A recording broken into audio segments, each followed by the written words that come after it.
Olunaku olw'enkya President Yoweri Kaguta Museveni wakwogerako eri eggwanga ku nsonga ezitali zimu nga bwe kitera okubeera buli mwaka. Abakiise ba Parliament bo be tusobodde okuwayamu nabo batutegeezezza ebintu ebyenjawulo bye byandyetaaze President okuteekako essira mu kisanja kye kino ekyokutaano. Ebisingawo ku ggulire lino omusasi waffe Kabituwe Mbujjuvu.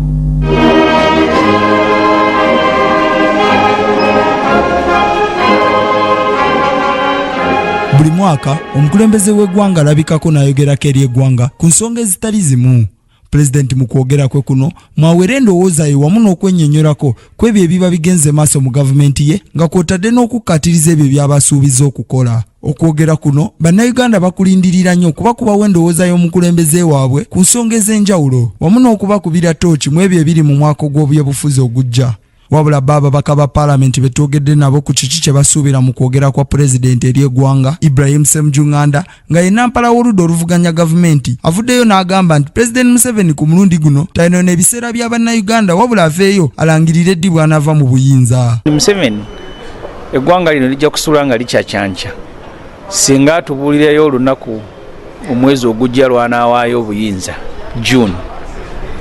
Olwo ne waatayogera ebirala, in fact ne wajja n'ayogera ekikimu ajja kulaba abantu beeyiwa ku nguudo nga basanyuse. Bo ababaka abalala betwogedde nabo batottodde bye basuubira mu kwogera kwa pulezidenti. Ku lwange ebyenjagala pulezidenti ayogereko. Abannayuganda bamuteebereza ngwe kyaleka najja n'atuula mu Parliament nga tulonda speaker,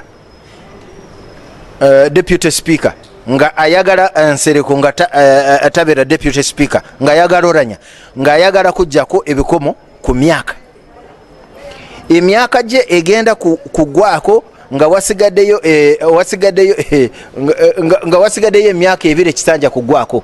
Enkya twagala abulira Abannayuganda nguddala ekyatuuza mu Parliament byali birala obudde bwe bunaatuuka ngenda kuwaayo obuyinza ekisanja kyenanaaba kugwako kubanga siyinza kubeera pulezidenti ng'emyaka yange eweddeyo. Yandibadde abuulira Bannayuganda ngeri ki gy'agenda okwetaggulula ku buli bw'enguzi obufumbekedde mu gavumenti ye naawe waasula bwe yeebakako.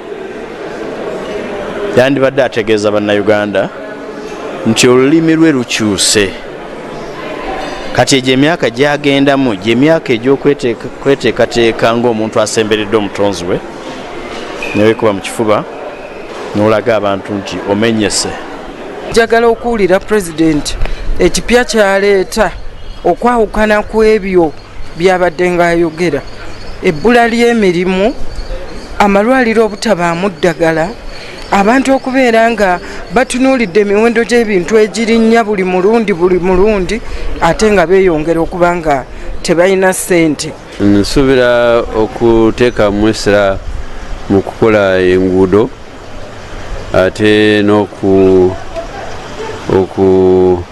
okugoba obwavu